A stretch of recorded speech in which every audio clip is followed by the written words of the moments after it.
ஆண்டவருடைய பரிசுத்தமான நாம் மகிமைப்படுவதாக. கர்த்தருடைய வார்த்தைகளுக்கு நேராய் கடந்து வருவோம். எல்லாரும் பரிசுத்த வேதாகமத்தை எடுத்துக்கொள்வோம். எல்லாரும் பைபிள் கொண்டு வந்திருக்கிறோன்னு நினைக்கிறேன்.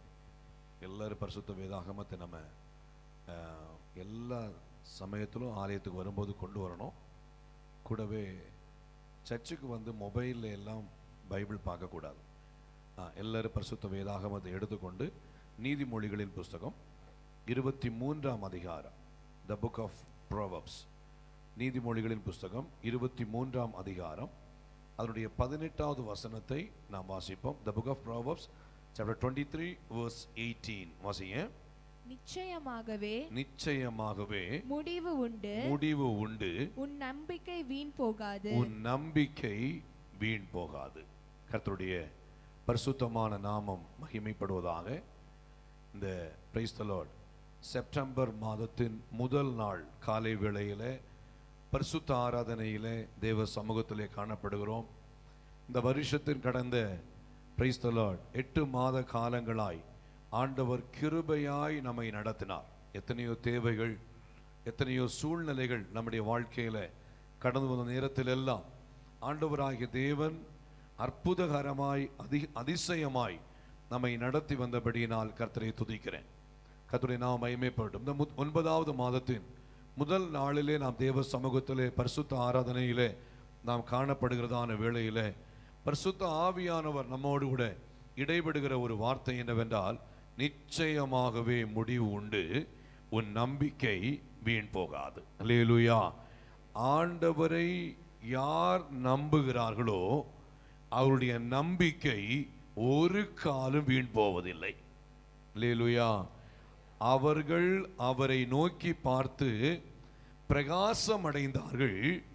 அவர்கள் முகங்கள் என்ன பண்ணலையாம், வெட்கப்படவே இல்லை. ஆண்டவரை நோக்கி பார்த்த எந்த முகமும் வெட்கப்படவே இல்லை. அந்த முகங்கள் எல்லாம் பிரகாசிக்கப்பட்டு கொண்டே இருந்தது. மோசே 40 நாட்கள் பிரைஸ் தி லார்ட் தேவ சமூகத்திலே காத்திருந்த வேளையிலே அவருடைய முகம் பிரகாசித்தது. கீழே வரும்போது, மலையை விட்டு கீழே வரும்போது பிரைஸ் தி லார்ட் அவருடைய முகத்தை ஜனங்களாலே பார்க்க முடியாமல் இருந்துச்சான். அப்போ ஆண்டவரை நம்புகிற தேவ பிள்ளைகளுடைய வாழ்க்கையிலே அவருடைய நம்பிக்கை வீண் போகாதபடிக்கு அற்புதத்தை செய்ய நம்முடைய ஆண்டவர் போதுமானவராயிருக்கிறார். அல்லேலூயா.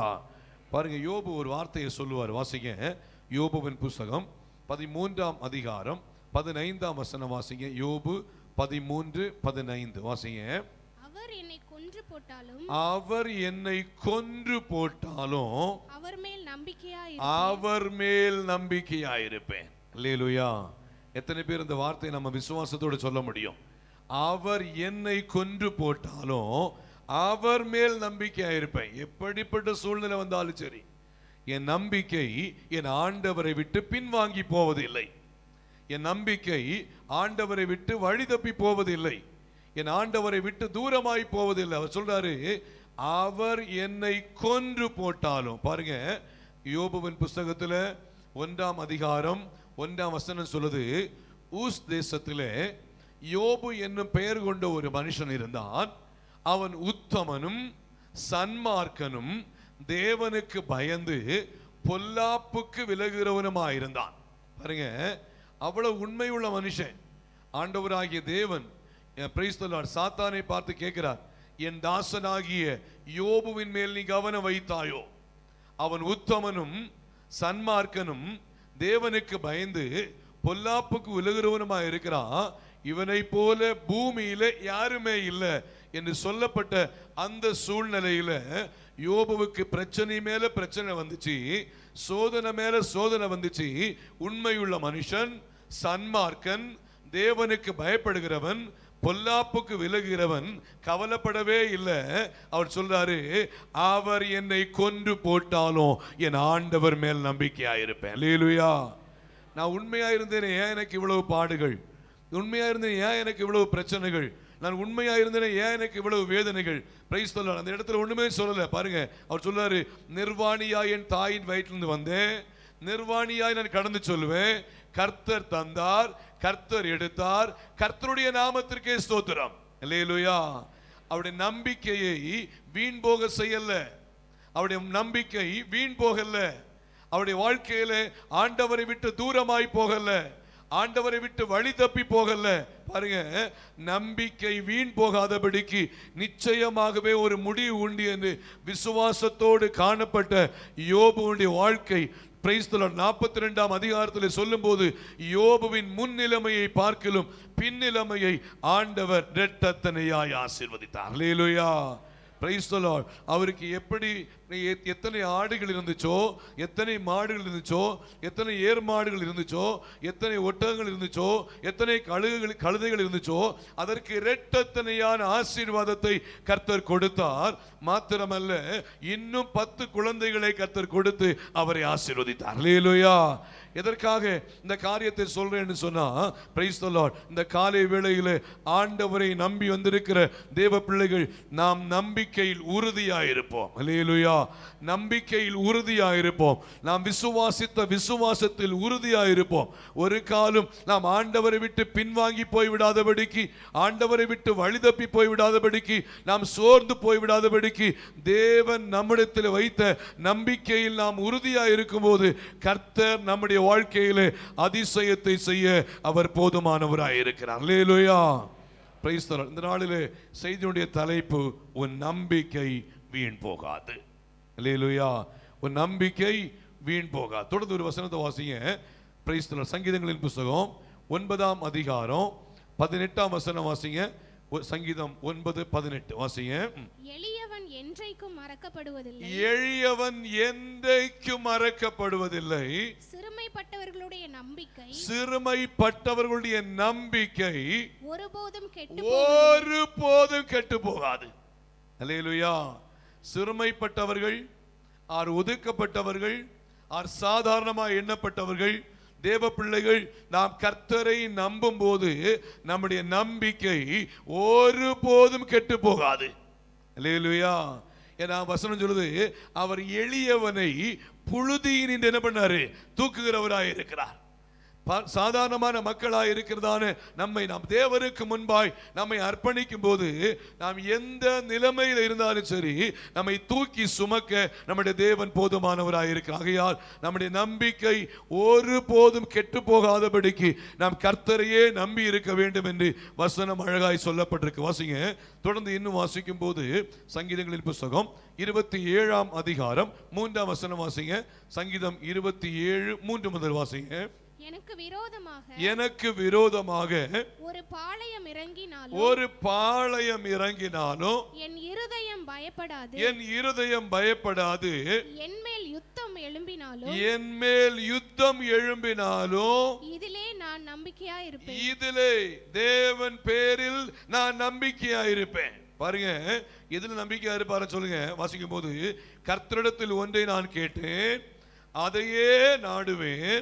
நான் கர்த்தருடைய மகிமையை பார்க்கும்படியாகவும் அவருடைய ஆலயத்தில் ஆராய்ச்சி செய்யும்படியாகவும் நான் என் ஜீவனுள்ள நாளெல்லாம் கர்த்தருடைய ஆலயத்தில் தங்கி இருப்பதையே நாடுவேன். அல்லேலூயா. கர்த்தருடைய ஆலயத்தில் தங்கி இருப்பதையே நாடுவேன் என்று சொல்லி சங்கீதக்காரன் எடுத்த தீர்மானத்திலே அவர் சொல்றாரு, என் மேல் ஒரு யுத்தம் வந்தாலும் சரி, என் கர்த்தர் மேல நான் நம்பிக்கையா இருப்பேன். அல்லேலூயா. பாருங்க, கர்த்தருடைய ஆலயத்தை நாடுகிறவர்கள், கர்த்தரை நாடுகிறவர்கள், தேவ சமூகத்தை நாடுகிறவர்களுடைய வாழ்க்கையிலே ஒரு யுத்தம் வந்தாலும், ஒரு போராட்டம் வந்தாலும் நாம் பயப்பட வேண்டிய அவசியமே இல்லை. கர்த்தர் நம்மை கிருபையாய் நடத்த கர்த்தர் போதுமானவராய் இருக்கிறார். அல்லேலூயா. மறுபடியும் சொல்ல, அல்லேலூயா. ஆண்டவருடைய நாமம் மகிமைப்படட்டும். Price the Lord. இந்த வசனத்தில் வாசிக்கும் போது வசனம் சொல்லி பாருங்க, நிச்சயமாகவே முடிவு உண்டு, உன் நம்பிக்கை வீண் போகாது. Price the Lord. இந்த நாளிலே ஒரு 3 காரியங்களை உங்கள் மத்தியில் இந்த வசனத்தின் அடிப்படையில் சுருக்கமாய் வைத்து கர்த்தருடைய வார்த்தையை நிறைவு செய்யும்படியாக விரும்புகிறேன். ஒன்று, நாம் கர்த்தர் மேலே நம்பிக்கையாக இருக்கும்போது நமக்கு வருகிற சோதனைகளுக்கு நிச்சயமாய் ஒரு முடிவு உண்டு. அல்லேலூயா. எத்தனை பேர் விசுவாசிக்கிறீங்க? அல்லேலூயா. கர்த்தர் பேரில் நாம் நம்பிக்கையாக இருக்கும்போது நமக்கு வருகிற சோதனைகளுக்கு நிச்சயமாய் ஒரு முடிவு உண்டு. அப்போ சோதனை வரும்போது நம்ம மனுஷன் மேல நம்பிக்கை வைக்காம சோதனை வரும்போது கர்த்தர் பேர்ல நம்பிக்கை வைக்கணும். சோதனை வரும்போது கர்த்தரையே சார்ந்து இருக்கணும். இந்த காரியம் ரொம்ப முக்கியமான விஷயம். அநேகர் என்னன்னா சோதனை வரும்போது கர்த்தர் மேல் நம்பிக்கையை விட்டுட்டு என்ன பண்ணிடுவாங்கன்னா மனுஷன் மேல் நம்பிக்கை வைக்க போயிடுவாங்க.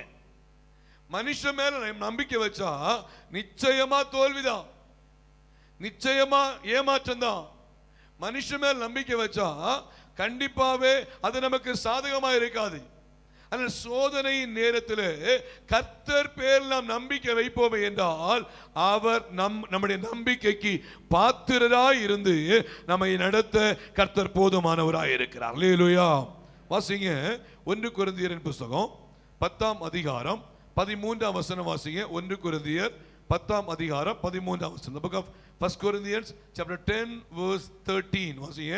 மனுஷருக்கு நேரிடுகிற சோதனையே அல்லாமல் மனுஷனுக்கு நேரிடுகிற சோதனை அல்லாமல் வேறே சோதனை உங்களுக்கு நேரிடவில்லை. வேறே சோதனை உங்களுக்கு நேரிடவே இல்லை. வெயிட் பண்ணுங்க சிஸ்டர், அதை கண்டினியூ பண்ணணும். நமக்கு இன்னைக்கு ஒரு சோதனையில இருக்கிறோம், ஒரு சோதனைக்குள்ள இருக்கிறோம்னு சொன்னா வசனம் சொல்லுது மனுஷனுக்கு நேரிடுகிற சோதனை அல்லாமல் வேறே சோதனை உங்களுக்கு என்ன பண்ணல, நேரிடல. ஒரு மிருகத்துக்கு வர சோதனையோ இல்ல வேற ஒரு காரியத்துக்கு வர சோதனையோ இல்ல ஒரு மரங்களுக்கு வர சோதனையோ ஒரு விலங்குகளுக்கு வர சோதனையோ இல்ல ஒரு தாவரங்களுக்கு வர சோதனையோ பாருங்க, சோதனை அப்படி இல்ல. மனுஷனுக்கு என்ன சோதனை வருமோ அந்த சோதனை தான் நம்முடைய வாழ்க்கையில வருது. தொடர்ந்து வாசிங்க, கண்டினியூ பண்ணுங்க. தேவன் உண்மையுள்ளவராய் தேவன் உண்மை உள்ளவராய் இருக்கிறார். உங்கள் திராணிக்கு மேலாக உங்கள் திராணிக்கு மேலாக நீங்கள் சோதிக்கப்படுகிறதற்கு அவர் இடம் கொடாமல் சோதனையை தாங்கத்தக்கதாக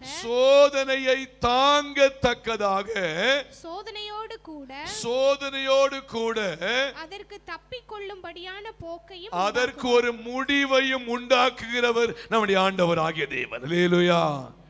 இப்ப நீங்க உங்களுடைய வாழ்க்கையில ஒரு சோதனை வருது அப்படி சொன்னா நீங்க ஒண்ணு நினைக்கணும், இந்த சோதனையில தப்பித்து கொள்ள வேண்டிய போக்கையும் ஆண்டவர் உருவாக்கி வச்சிருக்கிறார். நம்ம நிறைய பேர் என்ன பண்ணுவோம்னா இந்த சோதனையில தோண்டு போயிடுவோம், சோர்ந்து போயிடுவோம். ஏன் ஆண்டவரே எனக்கு மட்டும் இப்படி சோதனை, ஏன் ஆண்டவரே என்ன மட்டும் இப்படி சோதிக்கிறீங்க, இவங்க எல்லாம் இருக்கிறாங்களே இவங்க எல்லாருக்கும் சோதனை இல்லையே என்ன மட்டும் இப்படி சோதிக்கிறீங்களேன்னு கேட்டா அவங்களுக்குள்ள சோதனை உண்டு, உங்களுக்கு அவங்கள விட ஒரு சோதனை இருக்குன்னு சொன்னா உண்மையா நீங்க நினைக்க வேண்டிய விஷயம் என்னன்னா அவங்கள விட நீங்க பாக்கியசாலிகள். ஏன்னா அவங்கள விட இவ்வளவு பெரிய சோதனையை தாங்க வேண்டிய பலனை கர்த்தர் உங்களுக்கு கொடுத்திருக்கிறார். அல்லேலூயா. கர்த்தர் உங்களுக்கு கொடுத்ததுனாலதான் சில சோதனை அவர்களை விட மற்றவர்களை விட ஒரு பெரிய சோதனைக்குள்ள போறோம்னு சொன்னா அதை தாங்க வேண்டிய பலனை கர்த்தர் தந்திருக்கிறார் என்கிற விசுவாசம் நமக்குள்ளே உண்டாக வேண்டும். அல்லேலூயா. ஆகையால் நாம் சோர்ந்து போகும்படியாய் அல்ல, திராணிக்கு மேலாய் சோதிக்கிறவர் நம்முடைய தேவன் அல்ல. ஒருவேளை சோதனை வரும்போது இது என்னுடைய திராணிக்கு மேலா இருக்குமோ, இந்த காரியம் என்னுடைய லிமிட்டை தாண்டி போயிருமோ, இந்த விஷயத்திலிருந்து நான் எப்படி வெளியில வர போறேன்னு தெரியல, இது தலைக்கு மேல தண்ணி போயிடுச்சு, இனி என்னால வெளியில வர முடியல என்று சொல்லி பல காரியங்கள் நம்முடைய மனசுல நம்முடைய சிந்தனையில சிந்திக்கும்படியாய் பிசாசானவன் தூண்டுவான். வசனம் சொல்லுது அவர் திராணிக்கு மேலாய் நம்மை சோதிக்கிறவர் அல்ல. அல்லேலூயா. பாருங்க, நிச்சயமாய் ஒரு முடிவை தருவார், நிச்சயமாய் ஒரு முடிவை தருவார். பாருங்க, நிச்சயமாகவே முடிவு உண்டு. சோதனை வரும்போது சோதனையின் மத்தியிலே ஒரு முடிவை தந்து அதிலே தேவன் நல்லவர் என்பதை நிரூபிக்கும்படியாக தேவன் நம்மை விசுவாசத்தின் பாதையிலே ஒரு சாட்சியாய் ஏற்படுத்த கர்த்தர் போதுமானவராய் இருக்கிறார். அல்லேலூயா. அல்லேலூயா. அல்லேலூயா. பாருங்க, சோதனைக்கு நிச்சயமாய் ஒரு முடிவு உண்டு. அல்லேலூயா. நான் அடிக்கடி சொல்ற ஒரு காரியம் தான், ஒரு 10 வருஷம் 15 வருஷம் 5 வருஷம் இதுக்கு முன்னாடி நம்ம ஏதாவது ஒரு பிரச்சனையிலையோ ஒரு சோதனையிலையோ ஒரு பாடுகளிலேயோ நம்ம என்ன பண்ணோம்னு சொன்னா அந்த சூழ்நிலையில ஒரு 5 வருஷத்துக்கு முன்னாடி வந்த பிரச்சனை, 5 வருஷத்துக்கு முன்னாடி வந்த ஒரு பாடு, அந்த சூழ்நிலையில நம்ம ஒரு சிலர் பார்த்தீங்கன்னா நினைச்சிருப்பாங்க, அவர் நினைச்சிருப்போம் இதிலிருந்து என்னால் தப்புவிக்கவே முடியாது, மரணத்தை தவிர எனக்கு வேற வழியே இல்லை, இதுதான் என் வாழ்க்கையில முடிவு, இந்த பிரச்சனை என்னை ஒண்ணுமில்லாமல் ஆக்கிறோம், அவ்வளவுதான், இதுல நான் கண்டிப்பா என்னுடைய வாழ்க்கை முடிஞ்சு போயிடும் அப்படின்னு சொல்லி அந்த நாட்களிலே நாம் நினைத்திருந்த சூழ்நிலையிலே அந்த பிரச்சனையிலிருந்து கர்த்தர் விடுதலையை தந்து அந்த பிரச்சனையிலிருந்து தூக்கி எடுத்து நம்மை சுமந்து இன்றும் சுகத்தோடு கர்த்தர் வைத்திருக்கிறாரே என்று சொன்னால் இனியும் நம்மை நடத்த கர்த்தர் போதுமானவராயிருக்கிறார். அல்லேலூயா, அல்லேலூயா. வசனம் சொல்லுது, சோதனையோடு கூட அதை தப்பித்துக் கொள்ள வேண்டிய போக்கையும் கர்த்தர் உண்டாக்கி வைத்திருக்கிறார். அதான் என்னை பிரதர் சொல்லும்போது சொன்னாரு, பிசினஸ் ரொம்ப நல்லா இருந்துச்சு, ஆனா இந்த சாட்சி சொல்றதுக்கு முன்னாடி என் வாழ்க்கையில ஒரு அற்புதத்தை ஆண்டவர் செய்யணும் சொல்லி அவர் ஜெபித்த ஜெபத்தை கர்த்தர் கேட்டு கர்த்தர் அற்புதத்தை செய்தார். தப்பித்துக் கொள்ள வேண்டிய போக்கை என்ன பண்ணார், ஆண்டவர் உருவாக்கினார். அவ்வளவுதான். பாருங்க, நம்முடைய லிமிட்டேஷன் அவருக்கு தெரியும், இதுக்கு மேல இவங்களுக்கு தாங்காது, இதுக்கு மேல இவங்களை கொண்டு போக முடியாதுன்னு சொல்லி கர்த்தருக்கு தெரியும். அதனால யோபுவை குறித்து ஆண்டவர் தெரியும், யோபுவுக்கு இவ்வளவு லிமிட்டேஷன் இருக்கு, இவ்வளவு லிமிட்டேஷன் இருக்கு, ஆபிரகாமுக்கு இவ்வளவு லிமிட்டேஷன் இருக்கு, தானியேலுக்கு இவ்வளவு லிமிட்டேஷன் இருக்கு, ஷாத்ராக் மேஷாக் ஆபேத்நேகோவுக்கு இவ்வளவு லிமிட்டேஷன் இருக்கு, யோசேப்புக்கு இவ்வளவு லிமிட்டேஷன் இருக்கு. பாருங்க, ஒவ்வொருத்தருக்கும் ஒவ்வொரு லிமிட்டேஷனை கர்த்தர் வைத்திருக்கிறார். அதே போல நம்முடைய வாழ்க்கையிலும் ஒரு லிமிட்டேஷனை கர்த்தர் வைத்திருப்பார். ஒருவேளை நாம் இந்த சோதனையிலே துவண்டு போயிடுவோமோ, இந்த சோதனையிலே நாம் ஒன்றுமில்லாமல் போயிடுவோமோ, அல்லது இந்த பிரச்சனையிலே நம்முடைய வாழ்க்கை ஒன்றுமில்லாமல் போய்விடுமோ என்று சொல்லி ஒரு கேள்விக்குறி நாம் தேவ சமூகத்தில் இருப்போமே என்றால் அதற்கு தப்பித்துக் கொள்ள வேண்டிய போக்கையும் கர்த்தர் உருவாக்குகிறவராய் இருக்கிறார். அல்லேலூயா, அல்லேலூயா. இன்னொரு வசனம் வாசிங்க, பிரைஸ் தி லார்ட். சோதனை நேரத்தில் நம்ம எப்படி இருக்கணும் வாசிங்க, நீதிமொழிகளின் புத்தகம் 3ஆம் அதிகாரம் 5 முதல் 7 வசனங்கள் வரைக்கும் வாசிங்க. நீதிமொழிகள், the book of Proverbs chapter 3 verse 5 to 7 வாசிங்க. உன் சுய புத்தியின் மேல் சாயாமல், உன் சுய புத்தியின் மேல் சாயாமல், உன் முழு இருதயத்தோடு, உன் முழு இருதயத்தோடும் கர்த்தரில் நம்பிக்கையாய் இருந்து. சோதனை நேரத்தில் யார் மேல நம்பிக்கையா இருக்கணும்? சுய புத்தியின் மேல் சாயாம கர்த்தர் பேர் நம்பிக்கையா இருக்கணுமா? சுய புத்தினா என்னது? சுய புத்தினா என்னது?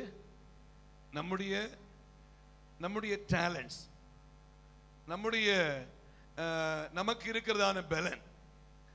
எனக்கு இந்த சூழ்நிலையில் எனக்கு ஒரு விடுதலை கிடைக்கும், இந்த நபர் மூலமா எனக்கு ஒரு நன்மை கிடைக்கும், இவங்க எனக்கு உதவி செய்வாங்கன்னு சொல்லி பாருங்க, சுய புத்தியின் மேல சாயவே கூடாதா. நம்முடைய திறமையோ, நம்முடைய பலனையோ, நம்முடைய சாமர்த்தியத்தையோ நாம் ஒரு காலம் பார்க்காம நம்ம என்ன பண்ணோம்னா, நம்முடைய சோதனை நேரத்தில் சுய புத்தியின் மேல் சாயாமல் கர்த்தர் பேரில் நம்பிக்கையா இருந்து. அல்லேலூயா. பாருங்க, ரொம்ப முக்கியமான விஷயம், கர்த்தர் பேரில் நம்பிக்கையா இருந்து. வாசிமா, தொடர்ந்து வாசிங்க. உன் வழிகளில் எல்லாம் அவரை நினைத்துக்கொள், அப்பொழுது அவர்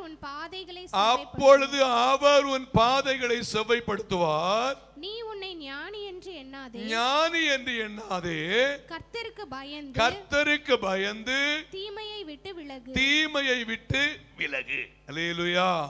அப்போ சுய புத்தியின் மேல சாயக்கூடாது, நான் ஞானின்னு நினைக்க கூடாது, என்னால முடியும்னு சொல்லிட்டு நாம் அந்த நேரத்தில் தேவனுக்கு மகிமை செலுத்துகிறதை விட நம்முடைய சுய புத்தியின் மேல நம்ம சாய்ந்து நாம் சுயமாய் ஒரு முடிவு எடுக்கிறோம்னு சொன்னா அங்கே தேவன் கிரியை செய்ய முடியாது, அங்கே தேவனால் கிரியை செய்ய முடியாது. நாம் எதை செய்தாலும் சரி, ஆண்டவரே உம்முடைய கிருபை என்று சொல்லி தேவனை மகிமைப்படுத்த ஆரம்பிக்கும் போது கர்த்தர் பலத்த செயலை செய்வார். அல்லேலூயா, அல்லேலூயா. என்னுடைய தொண்டை கொஞ்சம் அடைஞ்சிருக்கு. ஏன் அடைஞ்சிருக்குன்னு சொன்னா, லாஸ்ட் ஒரு புதன் வியாழன் வெள்ளி ஒரு 3 நாட்கள் நம்முடைய பைபிள் காலேஜ் ஸ்டூடெண்ட்ஸை மத்தம்பாளையத்தில் இருக்கிறதான ஜீசஸ் கால் சென்டரில் கொண்டு சென்று ஒரு விசேஷித்த ஒரு 3 நாள் ஸ்பெஷல் ஸ்பிரிச்சுவல் எம்பசைஸ் மீட்டிங் அப்படி சொல்லி ஒரு மீட்டிங் வச்சிருந்தோம். நோக்கம் என்ன அப்படின்னா, அங்குள்ளதான் நம்முடைய பைபிள் காலேஜ் ஸ்டூடெண்ட்ஸோட அபிஷேகம் பெறாத வாலிபர்கள் அபிஷேகம் பெற வேண்டும் என்கிற விஷயத்துல தான் ஒரு மிக முக்கிய நோக்கத்தோட அந்த ஸ்டூடெண்ட்ஸுக்காக பிரேயர் நினைச்சிருந்தோம். பாருங்க, பரிசுத்த ஆவியானுடைய அபிஷேகத்தின் வல்லமையாய் வெளிப்பட்டது. கர்த்தருடைய மாறாத கிருபையினால 6 மாணவர்கள், அபிஷேகம் பெறாதவர்கள் 6 பேர் அபிஷேகத்தை பெற்றுக்கிட்டாங்க. அல்லேலூயா. அப்ப நான் சொன்ன ஒரு விஷயம் என்னன்னா, நாங்கள் அப்பிரயோஜனமானவர்கள். நாங்க அப்பிரயோஜனமானவங்க, செய்ய வேண்டியதை செய்யறோம். சுய புத்தியின் மேல சாயல்ல, எங்களால முடிஞ்சிச்சு, எங்களால் நடந்துச்சு என்கிறது அல்ல. பாருங்க, நாங்கள் அப்பிரயோஜனமானவர்கள். அப்போ ஒவ்வொரு சின்ன சின்ன விஷயமா இருந்தாலும் சரி, நம்முடைய திறமையோ நம்முடைய ஞானமோ நம்முடைய பலனோ அல்ல, நம்முடைய பரலோகத்தின் தேவனுடைய நாமம் மகிமைப்படும்படியாய் நாம் செயல்படுவோமே என்று சொன்னால் கர்த்தர் கிருபையாய் நடத்த போதுமானவராய் இருக்கிறார். அல்லேலூயா. பாருங்க, வேதத்தில் வாசிக்கும் போது யோசேப்பை குறித்து நமக்கு நல்லா தெரியும். யோசேப்பு அவர் சென்ற இடங்களில் எல்லாமே கர்த்தருக்கு முன்பா பயபக்தியா இருப்பார், சாட்சியா இருப்பார். பாருங்க, போத்திபாருடைய வீட்டில் பாருங்க, அவருடைய வாழ்க்கையில இந்த பாவத்துக்கு நான் எப்படி உடன்படுவேன்னு சொல்லிட்டு தனக்கு வந்த பிரச்சனையின் மத்தியிலையும் அவர் என்ன பண்றாரு, ஆண்டவருடைய சமூகத்தில் உண்மையா இருந்து, பிரைஸ் தி லார்ட், கர்த்தருடைய சமூகத்தில் உண்மையா இருந்தார். ஆனா ஒரு இடத்துல போய் தன்னுடைய சுய புத்தியை சாய்ந்தார். என்ன வாசிங்க, பிரைஸ் தி லார்ட், ஆதியாகமத்தின் புஸ்தகம் 40ஆம் அதிகாரம் 14ஆம் வசனம் வாசிங்க. ஆதியாகமம் 40ஆம் அதிகாரம் 14ஆம் வசனம் வாசிங்க. இதுதான் அதன் அர்த்தம் என்று சொன்னதுமன்றி, இதுதான் அதன் அர்த்தம் என்று, பிரைஸ் தி லார்ட், அந்த இடத்துல யோசேப்பு சொன்னதும் அன்றி, நீ வாழ்வடைந்து இருக்கும்போது, நீ வாழ்வடைந்து இருக்கும்போது என்னை நினைத்து என் மேல் தயவு வைத்து என் காரியத்தை பார்வோனுக்கு அறிவித்து இந்த இடத்திலிருந்து என்னை விடுதலையாக்க வேண்டும். இந்த அதிகாரத்தை நீங்க வாசிங்கன்னா ஃபுல்லா வாசிக்கணும், உங்களுக்கு தெரியும். இவர் சிறைச்சாலையில் இருக்காரு. யார்? யோசேப்பு சிறைச்சாலையில் இருக்கிறாரு. சிறைச்சாலையில் இருக்கும்போது பார்வோனுடைய அரண்மனையிலே குற்றம் செய்த 2 பேரை கொண்டு வந்து சிறைச்சாலையில் கொண்டு போடுறாங்க. வெகு நாட்கள் சிறைச்சாலையில் இருக்கும்போது குற்றம் செய்த அந்த 2 பேர் யாருன்னு சொன்னா, ஒன்று எகிப்து ராஜாவுக்கு பான பாத்திரக்காரன், 2 சுயம் பாகி. இப்படி 2 பேரும் சிறைச்சாலையில் இருக்கிறாங்க. இந்த 2 பேரும் பாத்தீங்கன்னா சொப்பனம் காண்றாங்க. சொப்பனத்தின் அர்த்தத்தை யாரும் சொல்றதுக்கு இல்லை. இந்த யோசேப்பு சிறைச்சாலையில் இருந்து இந்த சொப்பனத்தின் அர்த்தத்தை அவங்களுக்கு சொல்லிக் கொடுக்கிறார். சொல்லிக் கொடுக்கும் போது ஒருவர் விடுவிக்கப்படுவார், இன்னொருவர் என்ன பண்ணுவார்னா கொல்லப்படுவார். இந்த சூழ்நிலையில விடுவிக்கப்படுகிற மனுஷனிடத்தில் இந்த யோசேப்பு இந்த சொப்பனத்தின் அர்த்தத்தை சொன்ன உடனே, மறுபடியும் வாசிங்க, இப்ப புரியும், வாசிங்க.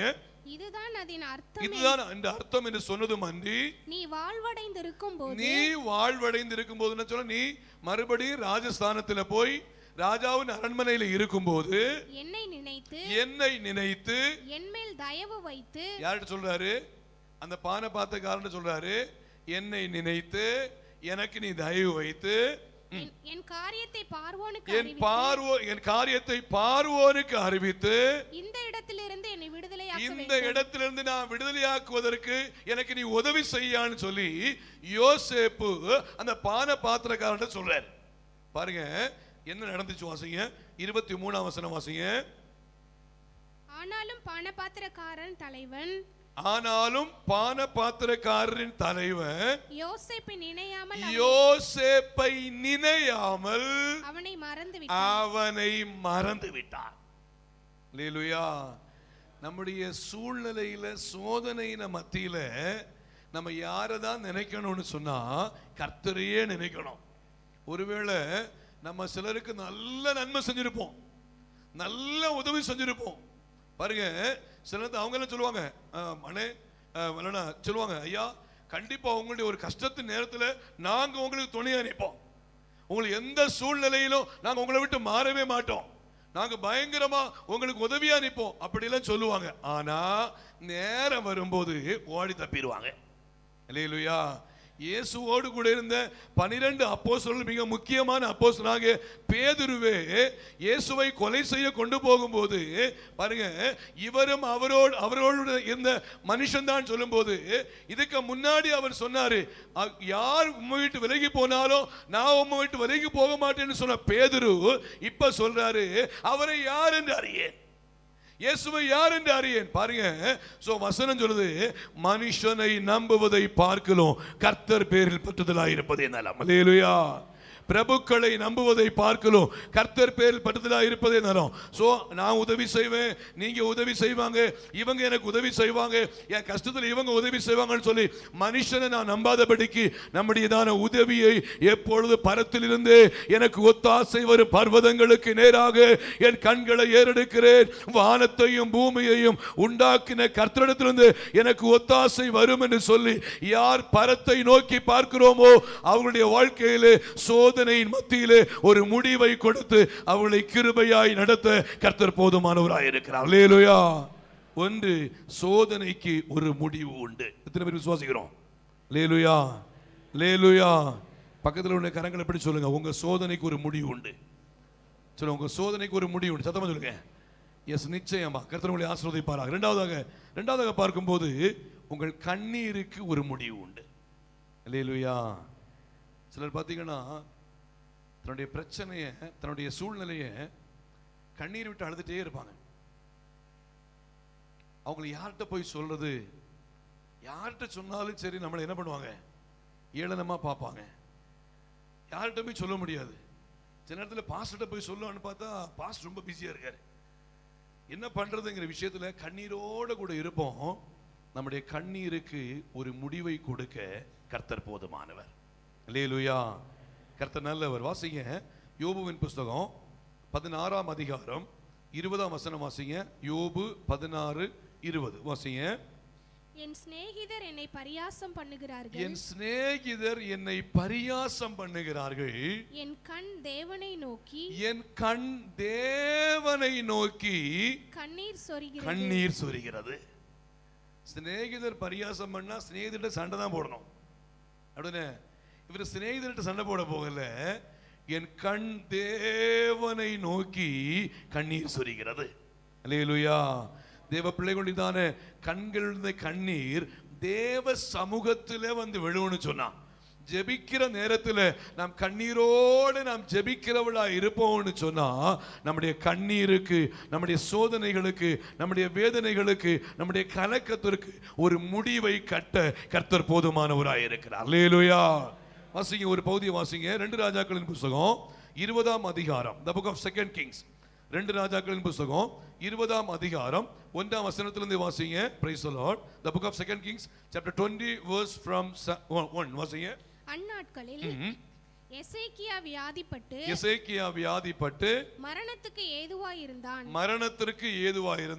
அப்பொழுது ஆமோத்சின் குமாரனாகிய ஏசாயா என்னும் தீர்க்கதரிசி அவனிடத்தில் வந்து அவனை நோக்கி, நீர் உமது வீட்டு காரியத்தை ஒழுங்குபடுத்தும், நீர் பிழைக்க மாட்டீர், மரித்து போவீர் என்று கர்த்தர் சொல்லுகிறார் என்றான். அப்பொழுது எசேக்கியா தன் முகத்தை சுவர்புறமாக திருப்பிக் கொண்டு கர்த்தரை நோக்கி, ஆ கர்த்தாவே, நான் உமக்கு முன்பாக உண்மையும் மன உத்தமமாய் நடந்து உமது பார்வைக்கு நலமானதை செய்தேன் என்பதை நினைத்தருளும் என்று விண்ணப்பம் பண்ணினான். எசேக்கியா மிகவும் அழுதான். எசேக்கியா ராஜா கிட்ட ஒரு செய்தியை சொல்லு அப்படி சொல்லிட்டு ஏசாயா தீர்க்கதரிசி இடத்துல ஆண்டவர் பேசி சொல்றாரு, உன் வீட்டு காரியத்தை ஒழுங்குபடுத்துப்பா, சீக்கிரமா சாக போறீர். நம்மகிட்ட யாராவது வந்து உங்க வீட்டு காரியத்தில் ஒழுங்குபடுத்துங்க, நீங்க சீக்கிரமா சாக போறீங்கன்னு சொன்னா நம்ம என்ன பண்ணுவோம்? ரொம்ப அதிர்ச்சியா இருப்போம் இல்ல? இதே அதிர்ச்சி தான் யாருக்கு வந்துச்சு? எசேக்கியா ராஜாவுக்கு வந்துச்சு. அவர் என்ன பண்றாரு? படுத்த படுக்கையா இருக்கிறாரு, சுவர் புறமாய் தன் தலையை திருப்பி கொண்டு. இவர் என்ன பண்ணல? ஏசாயா தீர்க்கதரிசி சண்டை போட போகல. என்ன நீ, நான் ராஜா, என்கிட்ட வந்து நீ இந்த வார்த்தையை சொல்றியா? யார் அங்கே? இவனை கொண்டு போடுங்கள் அப்படிலாம் கட்டளை போடவே இல்லை. அவர் என்ன பண்றாரு? உடனடியாய் சுவர் புறமாய் தலையை திருப்பி கொண்டு தேவ சமூகத்திலே கண்ணீர் விட்டு அழுது ஜெபம் பண்ண ஆரம்பித்தார். அல்லேலூயா. எப்படி ஜெபம் பண்றாரு பாருங்க. Praise the Lord. 2ஆம் வசனத்தில் வாசிக்கும்போது, அப்பொழுது எசேக்கியா தன் முகத்தை சுவர்புறமாய் திருப்பிக் கொண்டு கர்த்தரை நோக்கி, ஆ கர்த்தாவே, நான் உமக்கு முன்பாக உண்மையும் மன உத்தமமாய் நடந்து உமது பார்வைக்கு நலமானதை செய்தேன் என்பதை நினைத்தருளும் என்று விண்ணப்பம் பண்ணினான். எசேக்கியா மிகவும் அழுதான்.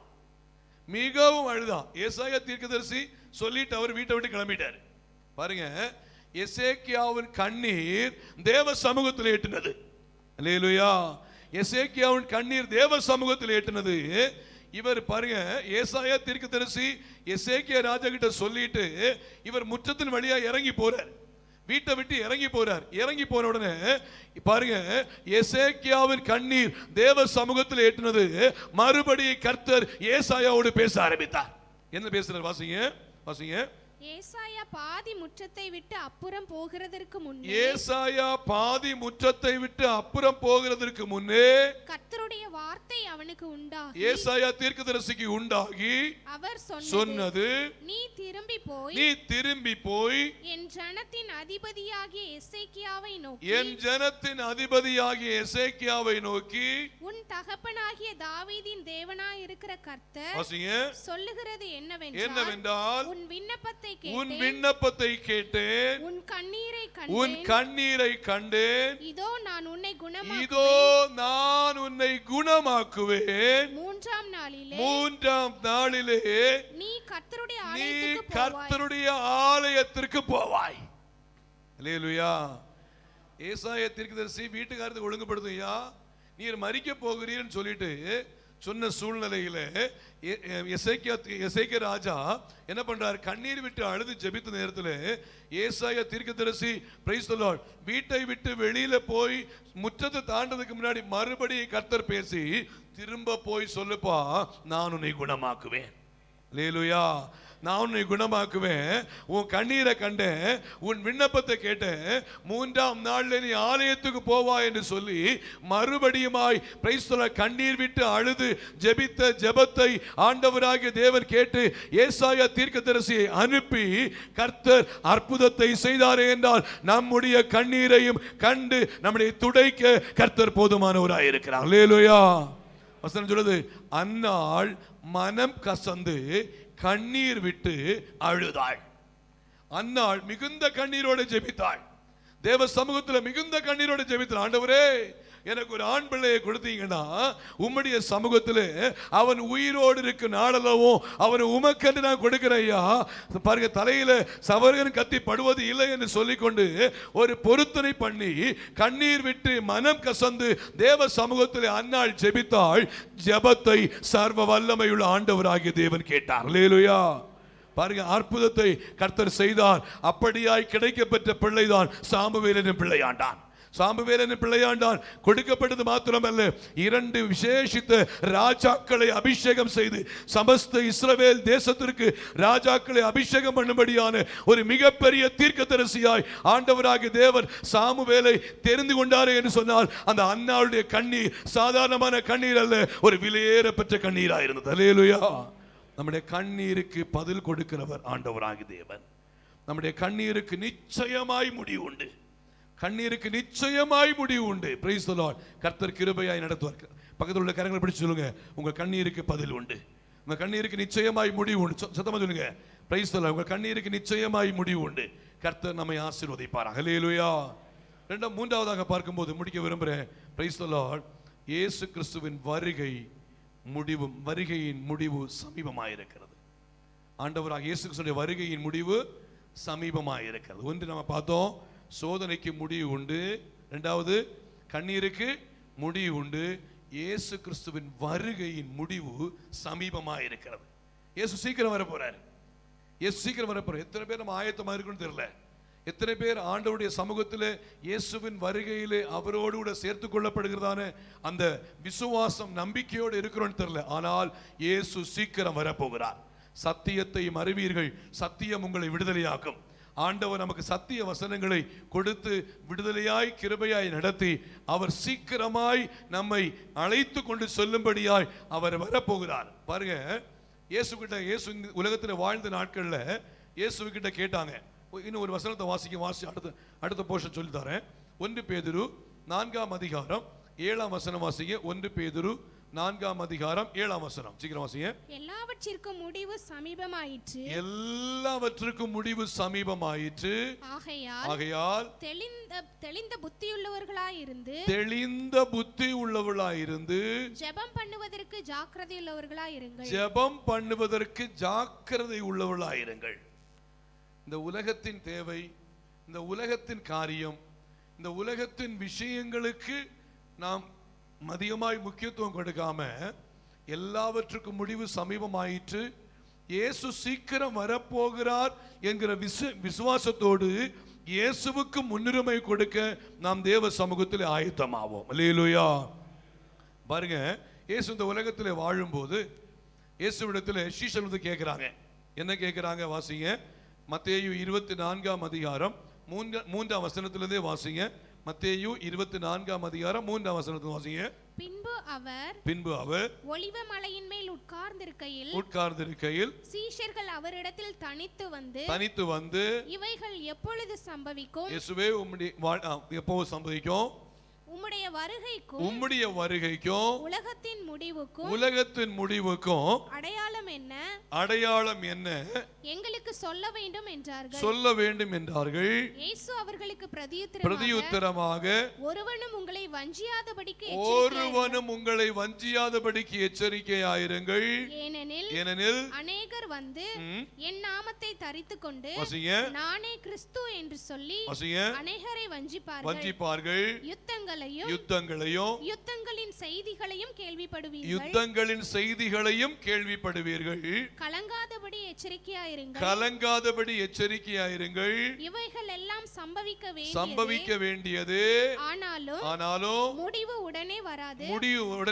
வாசிங்க. ஜனத்துக்கு விரோதமாய் ஜனமும் ராஜ்யத்துக்கு விரோதமாய் ராஜ்யமும் எழும்பும். பஞ்சங்கள், கொள்ளை நோய்கள், பூமி அதிர்ச்சிகளும் பல இடங்களில் உண்டாகும். இவைகள் எல்லாம் வேதனைகளுக்கு ஆரம்பம். இயேசுவுடைய வருகை சீக்கிரமாய் இருக்கும். இயேசுவுடைய வருகை சீக்கிரமாய் இருக்கிற நாட்களிலே, இயேசுவின் வருகை வருகிற நாட்களிலே என்ன நடக்கும் என்பதை சொல்றாரு. நான் அடிக்கடி சிந்திக்கிறது உண்டு. பார்த்தீங்கன்னா, ஒரு 20 வருஷம் 25 வருஷத்துக்கு முன்னாடி நம்ம திரும்பி பார்த்தோம்னா, கொஞ்சம் வயசானவங்க ஒரு 30 வருஷத்துக்கு முன்னாடி திரும்பி பார்த்தோம்னு சொன்னா, நம்முடைய தேசத்துல இந்த யுத்தம் என்கிற செய்தி அதிகமா நம்ம கேட்கவே மாட்டோம். அப்படின்னா பஞ்சங்கள் ரொம்ப குறைவுதான், கொள்ளை நோய் ரொம்ப குறைவுதான். பாருங்க, அதிகமா இந்த செய்திகளை எல்லாம் கேட்க மாட்டோம். ஆனா இப்ப பாருங்க, பஞ்சங்கள், கொள்ளை நோய்கள், புவி அதிர்ச்சிகள், என்னென்ன ஆண்டவராக இயேசு என்னுடைய வருகையின் நாட்களிலே நடக்கும், சம்பவிக்கும்னு சொன்னாரோ எல்லா காரியமும் இந்த நாட்களில் நிறைவேறி கொண்டே இருக்கிறது. இன்னும் என்ன சொன்னார்? வாசிங்க. 11ஆம் வசனம் வாசிங்க. அநேக கள்ள தீர்க்கதரிசிகளும் எழும்பி அநேகரை வஞ்சிப்பார்கள். நிறைய கள்ள தீர்க்கதரிசிகள் எழும்பி இருக்காங்க. கண்டிப்பா எழுப்பியிருக்காங்க. பாருங்க, சும்மா தலையில கை வச்சு ஏதாவது அடிச்சு விட வேண்டியதான். வீட்டுல வந்து ஏதாவது அடிச்சு விட வேண்டியதான், ஏதாவது சொல்ல வேண்டியதான். ரொம்ப கவனமா இருக்கணும். இந்த நாட்கள் அநேக கள்ள தீர்க்கதரிசிகள் எழும்பி ஜனங்களை வஞ்சிக்கிற காலத்தில் இருக்கிறோம். ஆகையால் கள்ள தீர்க்கதரிசிகளுக்கு தேவ பிள்ளைகள் எச்சரிக்கையா இருக்கணும். பாருங்க, இவங்க சொல்றது நல்லா இருக்கு, இவங்க சொல்றது நல்ல அழகா இருக்கு அப்படின்னு சொல்லி பாத்தீங்கன்னா, சில சூழ்நிலையில சில கள்ள தீர்க்கதரிசிகள், ஏசாயா தீர்க்கதரிசி சொல்லும்போது, எரேமியா சொல்லும்போது சொல்றாரு, அவர்கள் இருதயத்தில் யூகித்ததை அவர்கள் சொல்லுகிறார்கள். பாருங்க, கள்ள தீர்க்கதரிசிகள் இருதயத்தில் யூகித்ததை சொல்றாங்க. நான் அனுப்பாதிருந்தோம், அவர்கள் நான் அனுப்பினேன் வந்து சொல்லுகிறாங்க. அவருடைய வாழ்க்கையில பஞ்சமும் பட்டயமும் வரும் என்று தீர்க்கதரிசி அழகா சொல்றாரு. அப்போ கள்ள தீர்க்கதரிசிகள் நாட்கள் அதிகமாய் தேசத்திலே எழும்பி இருக்கிற காலகட்டத்திலே தேவ ஜனம் இயேசுவுடைய வருகைக்கு நாம் ஆயத்தமாக வேண்டியது மிகவும் இன்றியமையாதா இருக்கிறது. லேலுயா. அதனால அந்த தீர்க்கதரிசியை கேட்டா நல்லா இருக்கும், இந்த தீர்க்கதரிசியை பார்த்தா நல்லா இருக்கும், இவர் ஒரு சூப்பர் தீர்க்கதரிசி ஆகும் அப்படி சொன்னா பிரைஸ் தி லார்ட். அவங்க எல்லாருமே பிரைஸ் தி லார்ட். சில பார்த்தீங்கன்னா யூகித்ததை சொல்லுவாங்க, கர்த்தர் பேசாத சொல்லுவாங்க. நம்ம போய் நிற்கும் போது கர்த்தர் எதுவுமே பேச மாட்டார். அது நம்மகிட்ட ஏதாவது சொல்லலைன்னா நம்ம திருப்தியா வரமாட்டோம். அதனால ஏதாவது சொல்லி அனுப்பணுமே என்ன பண்ணுவாங்க, அவங்க யூகித்ததை சொல்ல விரும்புவாங்க. பாருங்க, இப்படிப்பட்ட இடத்துல தேவ பிள்ளைகள் ஜாக்கிரதையா இருக்க வேண்டும். அல்லேலூயா. நமக்கு தீர்க்க தரிசனம் எங்க இருக்குன்னு சொன்னா நம்முடைய பரிசுத்த வேதாகமத்தில் இருக்கிறது. இந்த தீர்க்க தரிசன புஸ்தகத்தை வாசிக்கிறவனோ கேட்கிறவனோ அதன்படி நடக்கிறவனோ பாக்கியவான்கள். ஒவ்வொரு நாளும் வேதாகமத்தை எடுத்து நாம் சந்தோஷமா வாசிக்கும் போது இந்த வேத வார்த்தைகள் தீர்க்க தரிசனமாய் நம்முடைய இருதயத்தை நிரப்பிக் கொண்டே இருக்கும். அல்லேலூயா. தீர்க்க தரிசனத்துடைய நோக்கம் என்ன? ஒருவனுக்கு பக்தி விருத்தி உண்டாகணும், ஒருத்தனுக்கு புத்தி உண்டாகணும். பாருங்க, பக்தி விருத்தி உண்டாகும்படியாய் புத்தி உண்டாகும்படியாக தான் தீர்க்க தரிசனம். ஆறுதல் உண்டாகும்படியாக தீர்க்க தரிசனம். பயப்படுத்தும்படியாகவோ பெருமை கொள்ளும்படியாகவோ வீண் பெருமை கொள்ளும்படியாய் தீர்க்க தரிசனம் இல்ல. இந்த நாட்களிலே அநேகர் வீண் பெருமை கொள்ளும்படியாய் தலையில கை வச்சுட்டு நீங்க ஒரு பெரிய கார் வாங்க போறீங்க, அது ஆண்டவர் கொடுக்கிற ஆசீர்வாதம். பாருங்க, நீங்க ஒரு பெரிய வீடு கட்ட போறீங்க, உங்களுடைய வாழ்க்கையில நீங்க என்ன அமெரிக்கா போக போறீங்க, நீங்க லண்டன் போக போறீங்க, இதெல்லாம் தேவன் கொடுக்க வசனம் சொல்லுது. முதலாவது தேவனுடைய ராஜ்யத்தையும் அவருடைய நீதியை தேடுங்கள், அப்பொழுது இவைகள் எல்லாம் உங்களுக்கு கூட கொடுக்கப்படும். தேவன் வைத்திருக்கிற ஆசீர்வாதம். பாருங்க, தீர்க்க தரிசன புஸ்தகத்தில் இருக்கிற இந்த பரிசுத்த வேதாகமத்தில் இருக்கிற வார்த்தைகளை தினமும் வாசித்து நாம் தேவ சமூகத்திலே உண்மையாய் தேவனை பின்பற்றுவோமே என்று சொன்னால் தேவனுடைய வருகைக்கு நாம் தொடர்ந்து நாம் ஆயத்தமாக முடியும். அல்லேலூயா, அல்லேலூயா. பரலோகம் சாதாரணமான இடம் அல்ல. பரலோகத்தை குறித்து இமேஜினேஷன் நிறைய சொல்லலாம், ஆனால் பரலோகத்தில் சென்று பார்க்கும்போதுதான் அதனுடையதான விசேஷ தன்மையை நம்மாலே புரிந்து கொள்ள முடியும். வேதம் பரலோகத்தை குறித்து சின்ன விஷயங்கள் சொல்லியிருக்கோம், சின்ன இமேஜினேஷன்ஸ் உண்டு. ஆனால் பிரைஸ் தி லார்ட், பரலோகம் அவ்வளவு விசேஷித்தது என்று நாம் அறிந்து கொள்ள வேண்டுமே என்றால் பரலோகத்தில் சென்றால் தான் பார்க்க முடியும். ஆனால் பரலோகத்திற்கு செல்லணும்னா இந்த உலகத்திலே இப்படித்தான் வாழ வேண்டும் என்று வேதம் என்ன சொல்கிறதோ அதற்கு நாம் கீழ்ப்படிந்து வாழ வேண்டும். ரட்சிக்கப்பட்டு ஞான ஸ்நானம் எடுத்து பரிசுத்தாவின் அபிஷேகத்தை பெற்று பரிசுத்தமாய் வாழ்ந்து பரிசுத்த பந்தியிலே பங்கெடுத்து இந்த உலகத்திலே பரிசுத்தமாய் நாம் ஜீவிக்கும் போது, இந்த உலகத்திலே மரிக்கும் போதோ அல்லது ஆண்டவராக இயேசு வரும்போதோ நாம் அவரோடு சேர்த்து கொள்ளும் போது அந்த சந்தோஷத்தின் நிறைவை நம்மாலே பார்க்க முடியும். அல்லேலூயா. நரகத்தை குறித்து நிறைய பேர் இமேஜினேஷன்ல சொல்ல முடியும். அங்கே அக்கினி அவியாமல் புழு சாகாமல் இருக்கும், எப்படிலாம் நிறைய விஷயம் சொல்லப்பட்டிருக்கும். ஆனா உள்ள போனாதான் அதனுடைய லெவலே தெரியும், அவ்வளவு கொடூரமா இருக்கும். அதனால நரகத்துக்கு போகாம பரலோகத்துக்கு போகணும்னு சொன்னா பிரைஸ் தி லார்ட், தேவ சமூகத்திலே நம்மை பரிசுத்தமாய் காத்துக்கொள்ள வேண்டியது நம்முடைய பொறுப்பாய் இருக்கிறது. அல்லேலூயா. பரலோகத்தை குறித்து சொல்லும் போது ஒரே ஒரு வசனத்தை மட்டும் வாசிச்சு நான் முடிக்க விரும்புகிறேன். Praise the Lord. 21வது பிரைஸ் தி லார்ட், வெளிப்படுத்தின விசேஷம் 21ஆம் அதிகாரம் 1ஆம் வசனத்திலிருந்தே வாசிங்க. வெளிப்படுத்தின விசேஷம் 21:1 வாசிங்க. பின்பு நான் புதிய வானத்தையும் புதிய பூமியையும் கண்டேன். அதுல 4ஆம் வசனத்துக்கு வாங்கம்மா, நேரம் சுருக்கமா இருக்கு. அவர்களுடைய கண்ணீர் யாவையும் தேவன் துடைப்பார். இனி மரணமும் இல்லை, அங்கே மரணம் இல்லை, துக்கமும் இல்லை, அங்கே துக்கம் இல்லை, அலறுதலும் இல்லை, அங்கே அலறுதலும் இல்லை, வருத்தமும் இல்லை, அங்கே வருத்தமும் இல்லை, முந்தினவைகள் ஒழிந்து போயின. அல்லேலூயா. ஆண்டவராகிய இயேசுவின் வருகைக்கு நாம் ஒவ்வொருவரும் ஆயத்தமாவோம். இயேசுவின் வருகையின்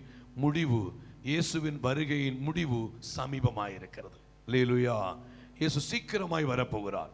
அதற்கு முன்பாக ஒருவேளை ஞானஸ்நான சத்தியத்திற்கு இதுவரைக்கும் நீங்கள் கீழ்ப்படியாம இருப்பீங்கன்னா ஞானஸ்நான சத்தியத்துக்கு கீழ்ப்படிங்க. வருகிற கன்வென்ஷன்ல நம்ம ஞானஸ்நான ஆராதனை இருக்கிறது அல்லவா, ஒருவேளை ஞானஸ்நானம் எடுக்காம இருப்பீங்கன்னா ஞானஸ்நான சத்தியத்தை கீழ்ப்படிங்க. ஞானஸ்நானம் எடுத்து தொடர்ந்து பரிசுத்தமாய் வாழ வேண்டும் என்று ஆண்டவர் நமக்கு கற்றுக் கொடுக்கிறவராக இருக்கிறார். ஞானஸ்நானம் எடுத்தவங்க பரிசுத்தமாய் வாழ்ந்து பரிசுத்த பந்தியிலே பங்கெடுத்து நம்முடைய பரிசுத்தத்தை காத்துக்கொள்ள வேண்டும் என்று ஆண்டவர் விரும்புகிறவராய் இருக்கிறார். இந்த உலகம் மாயான உலகம், இந்த உலகம் வெறுமையான உலகம்.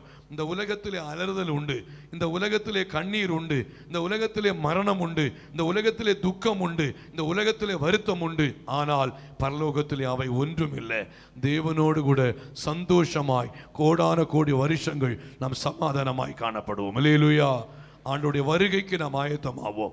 ஆண்டவரோடு கூட நாம் வாழும்படி நம்மை பரிசுத்தப்படுத்திக் கொள்வோம். கர்த்தர் தாமே இந்த வார்த்தையின் மூலம் நம் ஒவ்வொருவரையும் ஆசீர்வதிப்பாராக. எல்லாரும் ஜெபிப்போம். எல்லாரும் தலைகளை தாழ்த்தி எல்லாரும் ஆண்டவருடைய சமூகத்தில் முழு மனசோடு ஒப்பு கொடுத்து, நிச்சயமாகவே முடிவு உண்டு. உன் நம்பிக்கை வீண் போகாது, உன் நம்பிக்கை வீண் போகாது.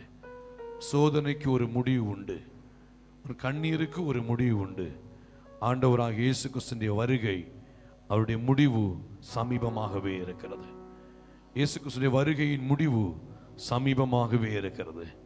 Price the Lord. இந்த காலை வேளையில் நம்மை தேவனுக்கு முன்பாய் அர்ப்பணிப்போம், தேவனுக்கு முன்பாய் ஒப்பு கொடுப்போம். நிச்சயமாகவே முடிவு உண்டு, ஒரு நம்பிக்கை வீண் போகாது. ஆண்டவருடைய சமூகத்திலே தாழ்த்துவோம், ஆண்டவருடைய சமூகத்திலே சமர்ப்பிப்போம். ஆண்டவரே, உம்முடைய சமூகத்திலே என்னை முழுவதுமாய் ஒப்பு கொடுக்கிறேனப்பா, என்னை முழுவதுமாய் அர்ப்பணிக்கிறேன். ஆண்டவரே கர்த்தாவே, என்னுடைய வாழ்க்கையில நான் மனுஷர் மேல் நம்பிக்கை வைக்காம கர்த்தர் பேரில் நம்பிக்கை வைக்க நீங்க உதவி செய்யப்பா. ஆண்டவரே, யோபு சொல்லும்போது, பிரைஸ் தி லார்ட், ஹல்லேலூயா, அவர் என்னை கொன்று போட்டாலும் அவர் மேல் நம்பிக்கையாயிருப்பேன், அவர் மேல் நம்பிக்கையாயிருப்பேன். அந்த விசுவாசத்தை ஒவ்வொருவருக்குள்ளும் தந்து கிருபையாய் நடத்த ஆண்டவர் நீர் உதவி செய்வீராக. ஆண்டவரே, தேவ சமூகத்தில் தாழ்த்துவோம், சமர்ப்பிப்போம். கர்த்தர் தொடர்ந்து கிருபையாய் நடத்துவாராக. கடைசி ஜெபத்தை சௌர் இசைவான் ஜெபம் பண்ணுவாங்க. எல்லாரும் ஜெபத்தோடு காணப்படுவோம். ஜெபம் முடிந்து நமக்கு திருவிருந்து ஆராதனை ஆரம்பிக்கப்படும். எல்லாரும் தேவ சமூகத்தில் பயபக்தியாய் காணப்படுவோம். Price the Lord. நாம் ஜெபிக்கலாம். எங்களை நேசிக்கிற அன்பின் பரலோக தகப்பனே, அருமையான அந்த காலை நேரத்தில் இயேசுவின் நாமத்தில் ஜெபிக்கிறோம். இந்த நேரத்திலும் கூட கர்த்தாவே, அருமையான வார்த்தையின் மூலமாக நீர் எங்களுடைய ஆவிக்குரிய ஜீவிதத்தை திடப்படுத்தின கிருபைக்காக உமக்கு நன்றி ஆண்டவரே.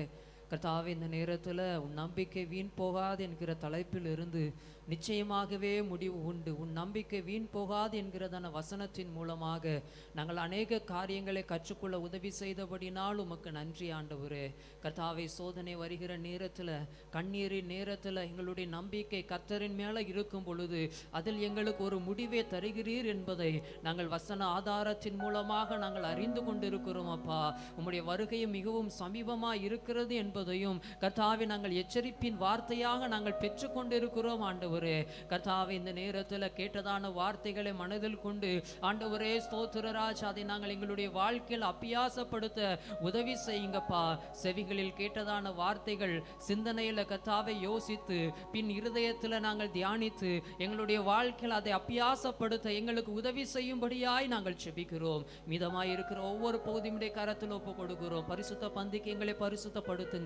பரிசுத்தம் என்னும் ஆயத்தத்தில் நாங்கள் ஆயத்தமாய் காத்திருக்க கர்த்தர் எங்களுக்கு உதவி செய்யும்படியாய் ஜெபிக்கிறோம். இந்த நேரத்தில் பரிசுத்த பந்திக்கும் நீர் எங்களை ஆயத்தப்படுத்தின கிருபைக்காய் நன்றி. உம்முடைய திருக்கரத்தில் எங்களை தாழ்த்துகிற வெறுமையாக்குகிறோம். இயேசு கிறிஸ்துவின் விலையேற பெற்ற நாமத்தில் ஜெபிக்கிறோம் எங்கள் ஜீவனுள்ள நல்ல பிதாவே, ஆமென். நாம் எல்லாரும் சேர்ந்து சொல்வோம். என் ஆத்துமாவே கர்த்தரை ஸ்தோத்திரி, என் முழு உள்ளம் பரிசுத்த நாமத்தை ஸ்தோத்திரி. என் ஆத்துமாவே கர்த்தரை ஸ்தோத்திரி, அவர் செய்த சகல உபகாரங்களை மறவாதே.